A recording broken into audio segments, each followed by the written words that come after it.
Coming up next on the Passion Struck podcast. I've seen this in many places where they have great ideals, right? They put together a cultural framework or a transformation initiative, or they work really hard on figuring out what are the values of this company and how do we want people to behave.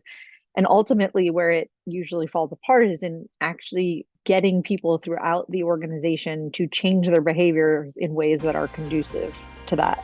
Welcome to Passion Struck. Hi, I'm your host, John R. Miles, and on the show, we decipher the secrets, tips, and guidance of the world's most inspiring people and turn their wisdom into practical advice for you and those around you. Our mission is to help you unlock the power of intentionality so that you can become the best version of yourself. If you're new to the show, I offer advice and answer listener questions on Fridays. We have long-form interviews the rest of the week with guests ranging from astronauts to authors, CEOs, creators, innovators, scientists, military leaders, visionaries, and athletes. Now, let's go out there and become Passion Struck.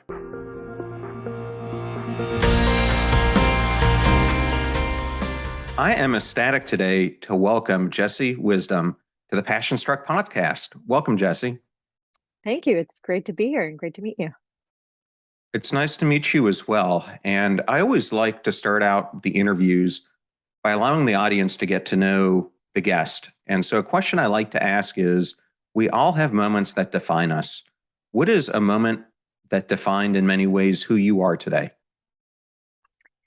Yeah, so I don't know if it's a moment exactly so much as a series of moments, but I think a lot about sort of a recurring theme in my childhood, which was that my mother's family had a lot of heart disease and sort of high cholesterol, high blood pressure on her side of the family. When I was in second grade, I was also diagnosed with very high cholesterol, despite the fact that I weighed all of 40 pounds at the time. And I had heard these stories from my mom, and in particular, her father had died young of a heart attack. And so as a child, I remember being scared about my mom's health and her choices, and obviously wanted her to live a long and healthy life. And so that was a topic of discussion in my family, right? Eating healthier, exercising more. I saw from an early age just how hard it really could be for someone to enact these behaviors that they wanted to for themselves. So eating less junk food, exercising. And of course, I also struggle with this, right? I'm human. I have a sweet tooth. Everybody knows that a good piece of cookie is the way to my heart. So what was fascinating to me about that was that most of us know in some way or in some realm what we should do or what the healthy thing is for us to do, but we just fail to do it because it's hard, right? It's really hard to deny yourself something that you want in the moment or to force yourself to do something that you don't want to do in the moment. And it involves sustaining those types of behaviors over time, right? So even when it's not clear to us what any one single choice, what impact that will have, these choices add up over time and can have a huge impact in your life.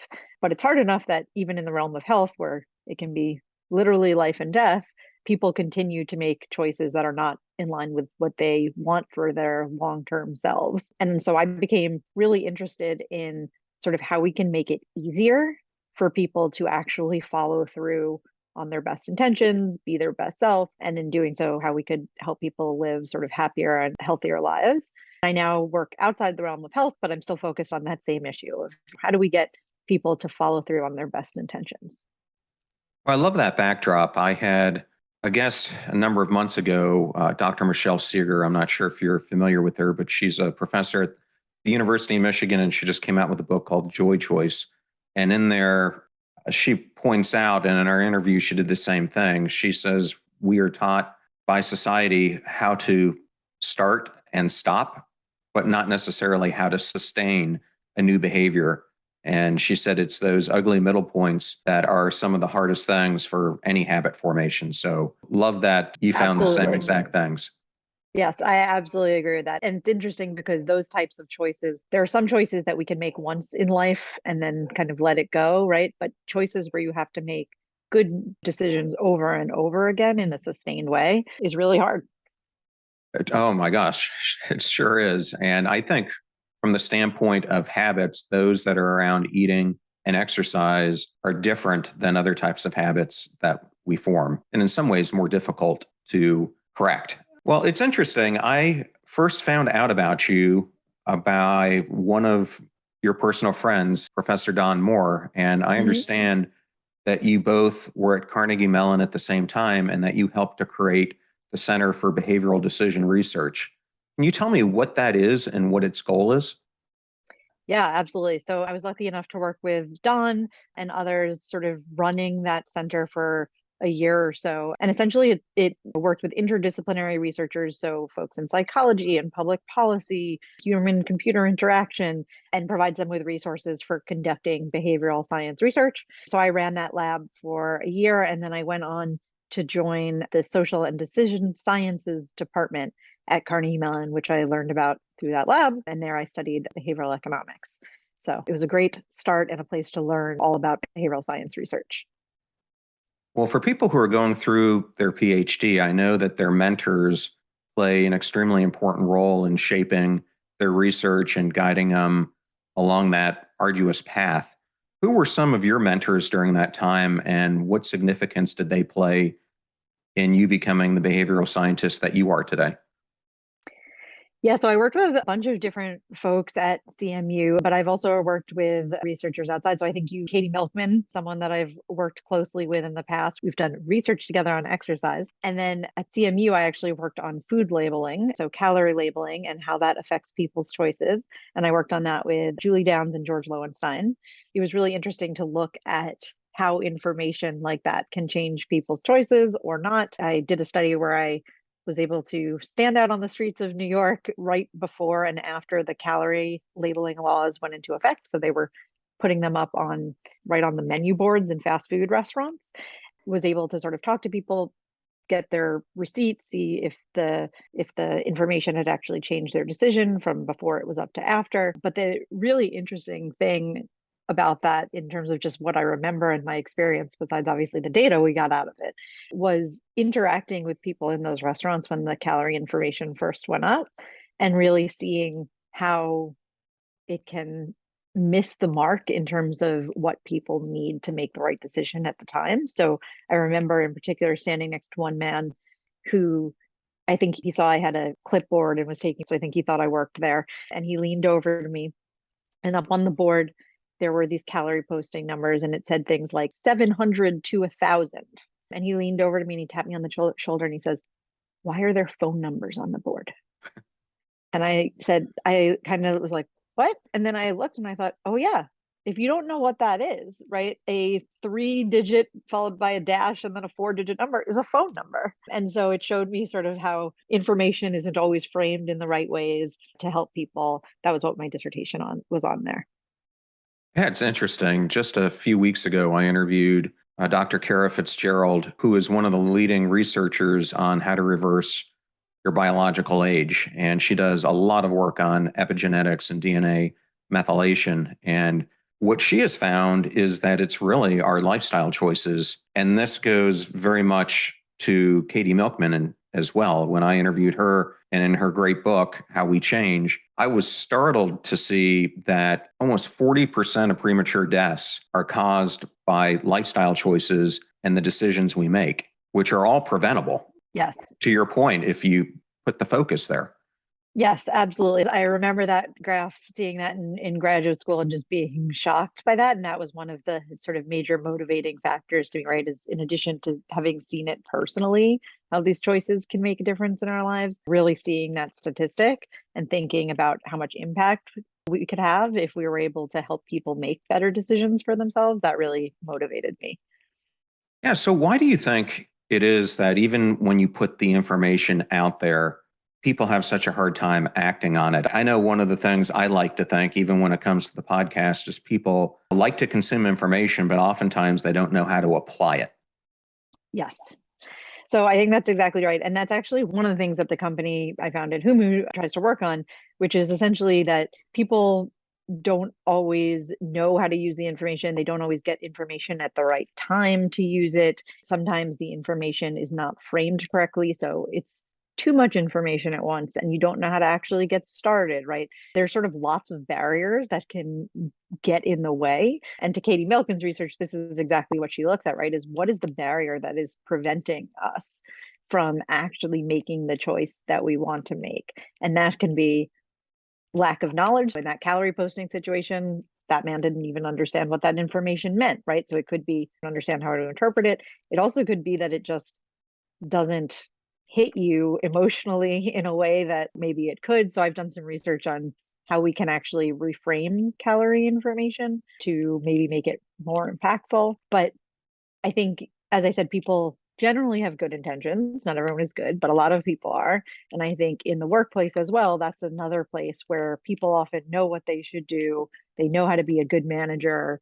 They know what the right steps are to take with their direct reports, but they don't actually follow through on those things. They forget it's hard, it's not top priority, right? So there are kind of all these reasons why I think information doesn't always have the impact we think it might. Yes, I think that's a very true point. Well, it's interesting to me because most people in your space who get their PhD end up going down the academic route. And you took a completely shift to the other direction. And I was wondering, was that a difficult decision? And why did you end up making the decision? Obviously, it's turned out to be the right one. But at the time, it was very Yeah, different from probably where you initially thought you might end up. absolutely. I really do love teaching. So I think that that was something that I thought I wanted to do and doing academic research. And honestly, I think I actually kind of fell into or stumbled into industry, not particularly intentionally, but I actually just didn't have funding one summer and applied for a Google internship. And at the time, I didn't know what I was going to do working in a company, right? I didn't know what they would be interested in my skill set for.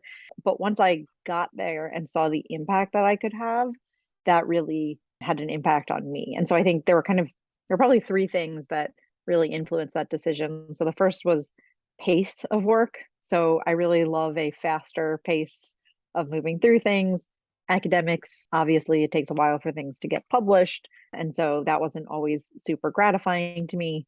I also really loved the collaborative nature. So I joined the people analytics team at Google and haven't been there in a while, but it was a great team. I really enjoyed sort of working more alongside people towards a similar goal as opposed to everybody being focused on a little bit on their own research and their own thing. And then the thing that really got me was just the impact. I ran 10 experiments and we looked at what actually worked. And then I was able to see that our findings were actually put into practice at Google and were therefore able to have an impact on actual people and actual lives. And to me, that was a really gratifying experience and something that I wanted to continue. And so it was difficult to leave academics. I think people don't often leave and get let back in. So it definitely felt like closing a door. But I'm really happy that that's the way I went and it ended up being a better fit for me. Yes. Well, I want to talk about Google here in a few moments. For me, also being in some large organizations, I was at a company called Lendlease in Australia, Lowe's, Home Improvement, and then Dell were my three big companies I was part of. The only PhDs or scientists that I was aware of in any of those companies actually reported to me in most cases, and they were data scientists. And Yep. we were looking at things such as supply chain ramifications and measuring time it would take for people to perform their jobs in distribution centers. We'd look at customer saturation reports and things like that, obviously, financial analysis. But what really intrigued me about your work, and I really wish at Lowe's we would have had this, especially with the almost 400,000 employees that we had when I was there, was some more people in the HR organization who were really looking at employee engagement, kind of employee satisfaction, how they were operating. And so I found your role when you went to Google quite fascinating because you found yourself in the role of a decision architect from what I've researched about you. I mean, what is that? What does one do in that role?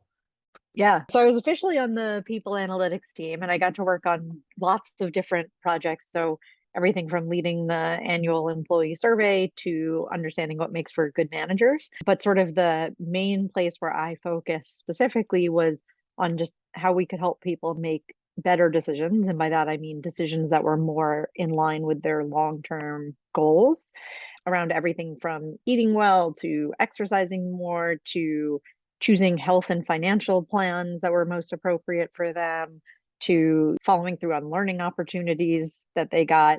It was a really great way to sort of take scientific rigor, what we know from research, behavioral science, and really apply it to management and people at work to try and improve their experiences. It's becoming more common, but it is a pretty unique team and position for a company to have. And it was great for Google and still is, but I think all workplaces should be as thoughtful about how to create great work experiences for employees. That's one of the founding ideals behind what we do at Humu is we basically try to enable every company to do this at scale in a personalized way by helping people follow through on their best intentions, make better decisions. Well, for someone who spent 2/3 of his career in these companies on the technology side, I mean, my primary job was doing digital disruption or digital transformation. And I remember working with the business and talking about these initiatives that they would want to do. And they put so much onus that it was going to be the technology, whether we were implementing Salesforce.com or Oracle, or it didn't really matter what. They were like, the technology is going to save us. And I would always tell them, from my experience, and it's even worse when you're doing a mergers or acquisition, I think 50% of any of these changes is people related, culture related. 30% gets into the processes that you've got to reconfigure. And only 20% or even less is really the technology. Yep. And so that's where I thought having a role like yours on these major initiatives where you could partner with them on change management would be so critical to making those initiatives more successful and having the payback and the ROI that you're wanting to get out of them. What are your thoughts on that?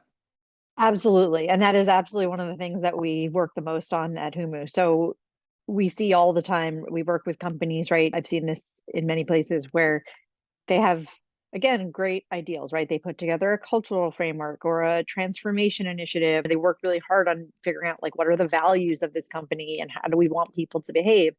And ultimately, where it usually falls apart is in actually getting people throughout the organization to change their behaviors in ways that are conducive to that. So people generally don't like change, and change is hard. Change usually means you're losing something as well as gaining something. And we know that we dislike losses more than we like gains. So I think that there's a lot that can be sort of done from a behavioral science point of view to help people through these change efforts. And part of that is really getting to the ground level of the organization, right? In these big organizations, leaders at the top can have lots of ideas and lots of things they want to do, but ultimately they are a small fraction of the organization. And one of the things that we've seen is just how important managers are. So managers throughout the organization, all the way down to frontline managers in driving these changes. People see their managers as the face of the organization, right? And what's coming from their manager is what's important, even more so in the case of remote work. And so I think when managers really get on board with these change efforts and when they indicate how important it is and when people know what they can do, what's in my control and why does it matter, that's how you start to get change. And trying to do that only from the top down is usually a pretty doomed effort. Oh, no, it absolutely is. When I was at Lowe's, one of my favorite books, Nudge, came out, and I was in this role where I'd picked up a new team. And at the time I picked them up, they had the second lowest engagement scores in the entire company. Mm-hmm. Out of 400,000 people, the second Wow. lowest. And so I got in this role and I did the typical thing where I would talk to the customers of the function and some of my peers about what was going on and got an earful about how they weren't responsive and whatever. But then I really spent a lot of time talking to the employees, and it didn't matter to me if you were the newest employee on the totem pole or you were one of the directors or managers. I wanted to hear everyone's perspective. And what I found was that none of them understood how their job, whether it be in a call center, an operations center, the security operations center, the data center, et cetera, impacted customers or impacted shareholder value or the bottom line. Yep.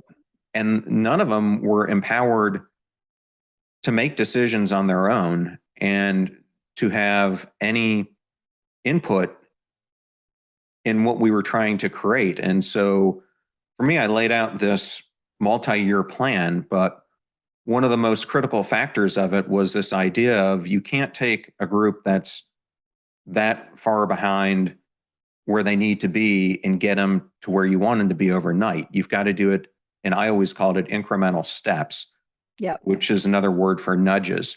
So I know that this is something that you are really an expert in, and I was hoping you could talk about for the audience, what is a nudge and how can you apply this not only in a business, but also in your personal life? Yeah. So I love nudges. So nudges are essentially small interventions and small changes in the way choices are presented that predictably alter people's choices and do so without taking away choices from them or altering their economic incentives. So it's basically little changes in the environment, little changes in way you give people information, and those can actually build to much more, right, than those little changes. Incrementally over time, they add up, they make a big difference. And so those are the topics you hit on, right? So autonomy is super important. People feeling like they have a sense, creativity and autonomy in how they do their job is something that we work on and think a lot about at Humu. And that's actually something that we see come up in call centers quite a bit, right? Is how can you give people just a little bit more of that sense of autonomy, a little bit more of that sense of control? And as I mentioned, a lot of it comes down to the manager, right? And the manager being supportive. But one of the things that we think about at Humu is sort of nudging the entire ecosystem. And that's somewhat different than what's been done in some of the more academic literature, which is really more about taking kind of like a blanket approach to everyone. So it's we're going to move unhealthy food out of sight, or we're going to change the language for everybody who reads this. And one of the things that we try and do is actually really personalize our nudges to what is it that you need to work on? What is it that's important to you? What is it that's going to actually really make a difference in the team environment that you're on? And then we nudge everybody to do the things that are under their control in order to create that environment. And one of the things I love about that approach is that we see change because even if everybody doesn't take action on our nudge, which we don't expect every single person to take action on every single nudge, usually someone does. And that makes a difference in the team environment and actually causes new norms to be created, right? And new habits to be built. I think it's really daunting to try and change by some huge measure all at once. It's hard for people to wrap their head around that or get on board with it. But small changes and things that are easy to do and things that you can sort of direct people to how to do them are much more, I think, fruitful ways of changing behavior in the long run. I think you're exactly right. The other thing is, I think there are very few people who have the inherent gift to be able to look 5, 6 years in the future and be able to see the end goal. Most people can see, I think, 6 months out, a year out, maybe 2 years out. And so if you try to throw something on them that's too far fetched, a lot of times they can't buy into the change that you're wanting them to make. And I Yeah. think that's also the same thing that we go through in our personal lives when we're trying to look at where we are today. And let's say tomorrow I want to be this person who's got 40 million views on a TED Talk. I can't expect myself just to be where I'm at today and a week from now to be able to deliver that and get that result. It takes Yes. a myriad of actions along the path. And it's the same thing with leading companies, leading groups, and as you're saying, managers leading teams that they're over. Yeah, absolutely. It's hard to connect when something is that far out temporally, right? Or seems so distant. So I often think about exercising, which I'm not a huge fan of. One of the ways I get myself to do a difficult task, both at work or to get myself to exercise, right, is not thinking about the ultimate outcome I want, right? Which is healthier, lower my cholesterol, whatever it might be, because that's hard. That's hard to see changes in. But what I can do is I can convince myself, let me write one sentence. Let me do 5 push-ups, right? And once you're actually there and you've gotten over that first small hump, it's like a first small win.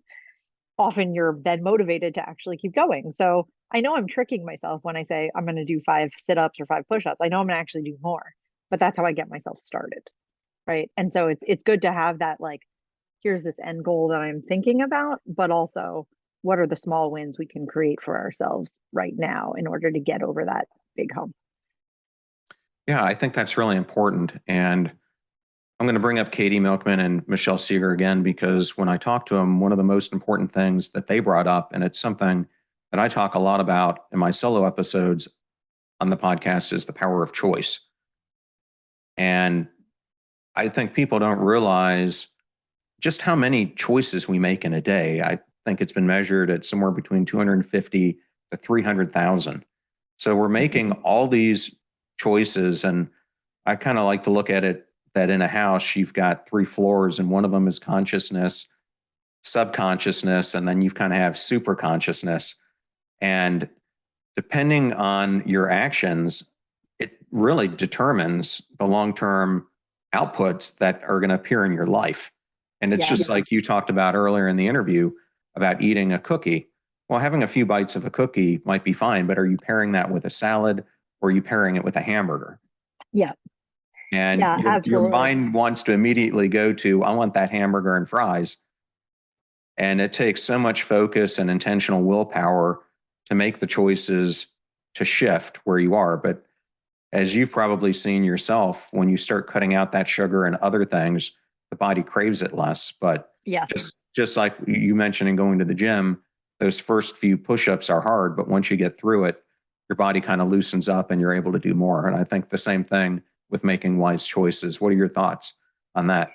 Yeah, absolutely. And I love the piece about sort of our daily choices adding up, right? I think that piece is really fascinating because we are generally pretty intentional about what we see as pretty large choices in our life, right? So we think a lot when we make what we perceive as a big decision, but big decisions don't come around all that often in our life. And yet, as you said, we're making tons of little decisions all the time, but we're not thinking about how important they are or how much they add up. And of course, it's also the thing I think is really hard is at what point does it make a difference, right? So with eating, if I eat a huge piece of cake today, well, that one choice is probably not going to have any impact on my life, right? But if I make that same choice every single day, that's a huge impact on my life. It's hard to even see the impact of one choice and when that sort of tips into being too much, which makes it really difficult, I think. In grad school, I remember that one of the domains that was sort of easier for me to see this in was finances because I was in grad school. I certainly needed coffee. I loved going to coffee shops, and lattes were like $4. One $4 latte felt okay. But then one day I sat down and actually added up all those choices, right? And I said, like, oh, wow, that's almost $1,500 a year that I don't have, right? Like, can't do that all the time. So I think if you can sort of bundle choices like that, it can help you to make better ones as well. Yeah, absolutely. So that kind of is a great lead into while you were at Google, it's an environment like many Silicon Valley environments are. Actually, Lendlease was the same way, where they would bring in food for their employees. Hmm. And I thought Lendlease did it the right way because they didn't really have any desserts. They had fruit and things like that. But you faced a situation where Google employees were almost loving it too much, and they were loving some of the junk food that was in there. I wanted to just talk about, how did you address that situation? By first, how did you approach it? How did Hmm. you measure it? And then how did you counter it? The food team was working on this and they had heard from Google employees, right, that they wanted some help eating healthier because they were having a hard time resisting all of these foods that were being put out for them. We basically took a scientific approach of running experiments. Some were nudges, some were more overarching things like policy changes. And for each of them, we wanted to look at the effects on choice and what people actually chose for to eat, but also how they felt about it, right? So Were they upset about how we changed things? Did it feel okay? And so one of the experiments we did was actually with M&Ms. So M&Ms used to be sitting around Google kitchens in these giant clear containers. And so you'd walk in and it would be like, wow, all the colors, right? I want some M&Ms. In one office, we took M&Ms from some of the kitchens and put them into opaque containers. You couldn't see the colors, but it just had a sign on it that said M&Ms. And what we found was that we were actually able to reduce the number of calories the Google employees in that office ate by millions. I can't remember the exact number now, but millions of calories over the course of a month. And people didn't even really notice, right? Like they knew that the M&Ms were there, but they just weren't as enticing to them. No one was upset about it. And then to your point about the power of choice and not actually taking choice away from people, we also ran some experiments where there was one in particular on Meatless Mondays where the food team decided that in one of the 19 cafes on campus or something like that, they were going to take away the choice of land-based meat for 3 different Mondays in a month. Google employees could have gone to another cafe. They could have chosen to just not eat meat for 3 days, but they really did not like the fact that their choices were being taken away. And so there was a lot of sort of like protest, and there was actually a pig roast in the parking lot one day. It was not a great response. I think the important thing is that Google really was intentional about understanding like what's important to people, understanding that experience and being scientific about how they changed it and thought about it. I think that's the right way to do things, but of course understand that not all companies have the expertise or resources to do that. And that's exactly what we're hoping to do with Humu, is to actually bring this to more companies, be able to help people across different types of companies. Yeah, well, that was the next place I was going to go, was the origin story of Humu, because I'll use this as a lead in. One of my friends, Jim McKelvey, founded Square. And if people don't understand how Square came into being, he was a glassblower, had this great multi-thousands of dollar piece of art that he wanted to sell and was unable to because he couldn't accept payment. And so he started thinking about there's got to be a different way for this. And he's the one who actually designed the card reader aspect. But one of my favorite things that he said to me in the past is that we are all born with a novel problem that we were meant to solve. And when I think of you and your 2 co-founders, what was the novel problem that you were trying to solve when you created Humu? I had met Laszlo Bach, who was the head of people operations at Google. And then my other co-founder is Wayne Crosby, who I did not know at Google, but was on the product and eng side there. I stayed in touch with them. And ultimately, I really loved working at Google. But what I wanted to do was take this idea of applying scientific rigor and using it to improve the workplace experience and apply that to all different kinds of organizations and employees. And I also really felt that there was a lot of promise and a novel idea in this, combining behavioral science with technology to allow us to scale these better practices from research, personalize nudges in better ways, and basically sort of spread the things that we knew were actually having an impact and have an impact in improving workplace experiences at companies. Yeah, well, one of the reasons I founded Passion Struck was I was in these roles as a fractional executive going in and out of a lot of mid-market companies and private equity owned companies. And I started to see more and more employees were facing burnout, disengagement. And when you look at some of the things that have come out of Gartner's studies, I mean, the statistics are crazy. And it's not just in the US, it's like 70 to 80% of all workers full time are disengaged. And I thought there's got to be a reason for it. And I think we've got so much chronic, I call it helplessness, hopelessness, loneliness going on right now. But if you're not engaged at work, the likelihood is you're not going to be engaged in other areas of your life, at least from my personal perspective. So I wanted to ask, how are you addressing that issue and how are you helping companies recognize where their problems lie? I think managers have a huge influence and are one of the most important drivers of employee engagement. This has been one of the most consistent signals that we found in our data is just how important managers are for that. For example, our research found that there's 22% higher engagement across teams that have great managers. And we've seen that the workplace experience is really driven by them. And so they're key to employee retention and engagement and team performance. So what we're trying to build is essentially a way to innovate to make it easier for managers to be great managers and to lead effective teams and to engage their teams. And one of the things that we're seeing is just how important what has traditionally been called soft skills are, right? So communication, creating inclusion, creating a psychologically safe environment, listening to people. We recently ran an analysis where we looked at what predicts people staying around in terms of the manager's behavior.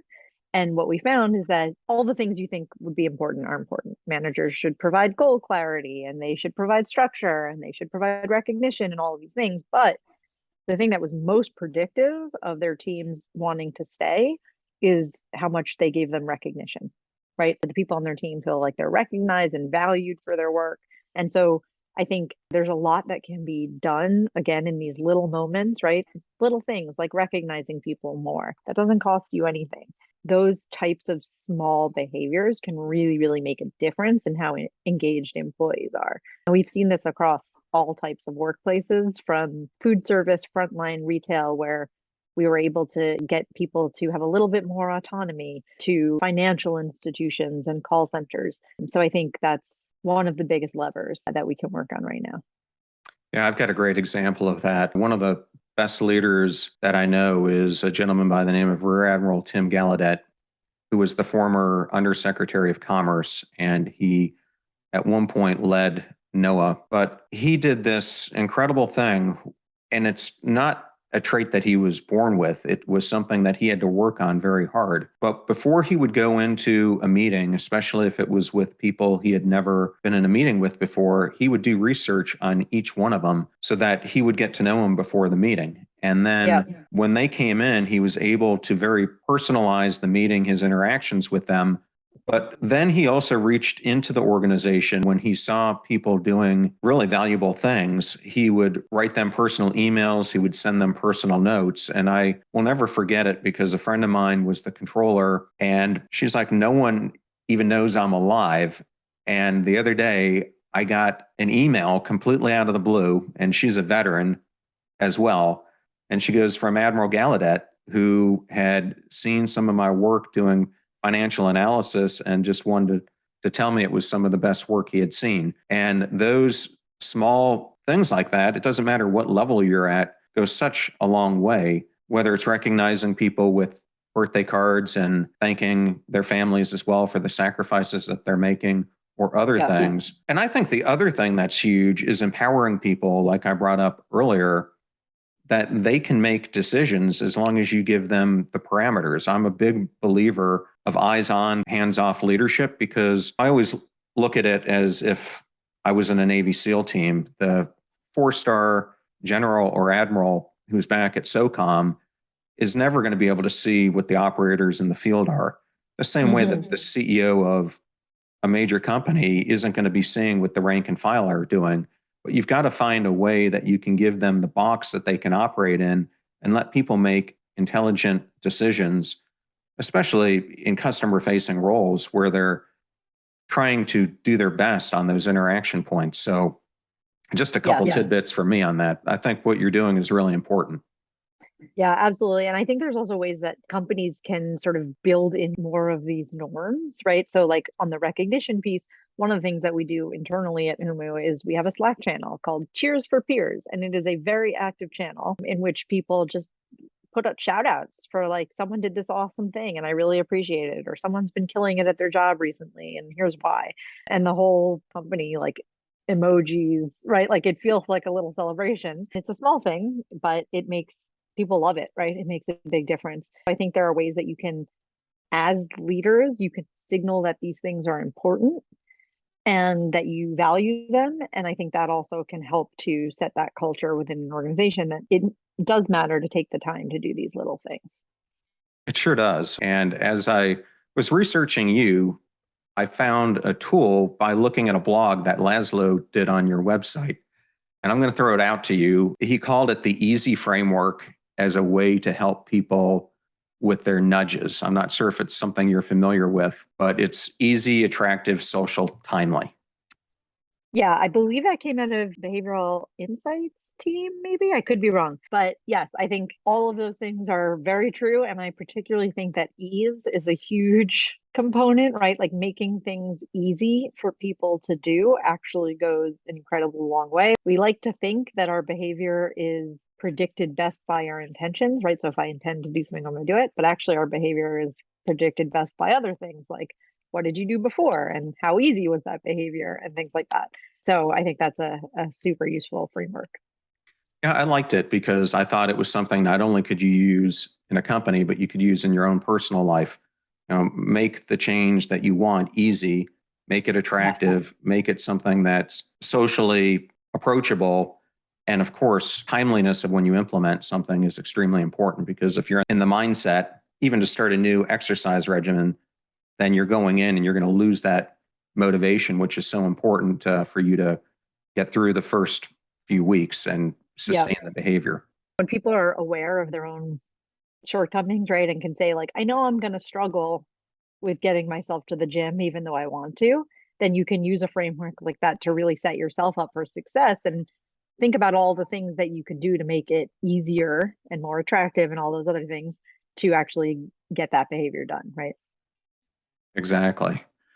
Well, I know some of the trailblazers in your field of behavioral economics, people like Thaler, Sunstein, Tversky, Kahneman relied so much on laboratory experiments for their initial work. And we've talked about Katie Milkman and Don Moore. I also wanted to mention Michael Luca, who's at Harvard, who are all trying to do a lot more practical experimentation to combine it with that. It seems like in your role, you're in a great position to do both.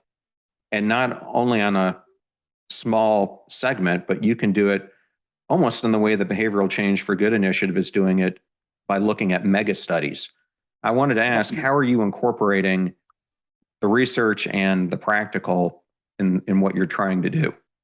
I love the movement towards more real world experimentation. I think both have their purpose and their pros and cons. So it's not get rid of one and keep only the other. But one of the things I love about the movement towards real world experimentation is that it tends to be more likely to focus on sort of real problems that real people are having, because in order to be able to do that kind of work, there's usually someone in the organization or in the real world who's seeking out the results to actually inform a decision. And therefore, it's more likely to get actually used and put into practice. Obviously, there's also lots of issues with laboratory studies that are very well known in terms of mostly Western educated, industrialized, right? College students participating for extra credit. And it's not clear how that will generalize to other populations. So at Humu, we don't use lab experimentation in the like typical sense where we bring people into a lab, but we do a lot of other types of research and experimentation across the platform. We borrow from a variety of different methodologies. So we run randomized control trials when we can. Sometimes customers don't want to let us do that, right? We have to work on sort of the practical side, but we run a whole bunch of randomized control trials where we can prove causality that the nudges are actually causing particular effects. We are able to look at engagement with our platform and how does that lead to different outcomes. We're able to run experiments on, we're able to look at our own data. We're able to run experiments on other platforms if we want to learn more about a particular population or a particular new topic that we are going into. And I think we really try and rely on meta-analyses and published research where we can and apply that and bring that in, right? We don't want to just say we're ignoring hundreds of years of research, right? We're actually very reliant on that. But my team is composed of the people science team there at Humu. The people science team is a group of behavioral scientists with backgrounds in social psychology, industrial organizational psychology, behavioral economics, cognitive neuroscience, and then the data science side, which is folks with data science backgrounds, they bring sort of a variety of different methodologies and backgrounds to studying people. We try and pull from all of them because they all have something to offer and each one is unique. Well, that is for sure. And I think that's a really interesting approach that you guys are taking. That's kind of groundbreaking compared to the way you were trying to tackle these issues. So it's really intriguing for me, and I can't wait to see where the company goes in the future. Thank you. Yeah. Well, I was looking at an article and I wanted to congratulate you because you were recognized as one of the top 40 under 40 in Ah, this yes, I could article, not believe that. Thank you. but an incredible honor nevertheless. Yes, But yes. in it, I loved one of the things that they said in the write up. And I'm going to introduce this because I recently launched a book by Dr. Casey Holmes, who's actually a social psychologist at UCLA. And she's an expert on the topic of happiness and author of this new book, The Happier Hour. Why, if it were up to you, would you nudge everyone towards a happier and more productive life? And how do you recommend they do that?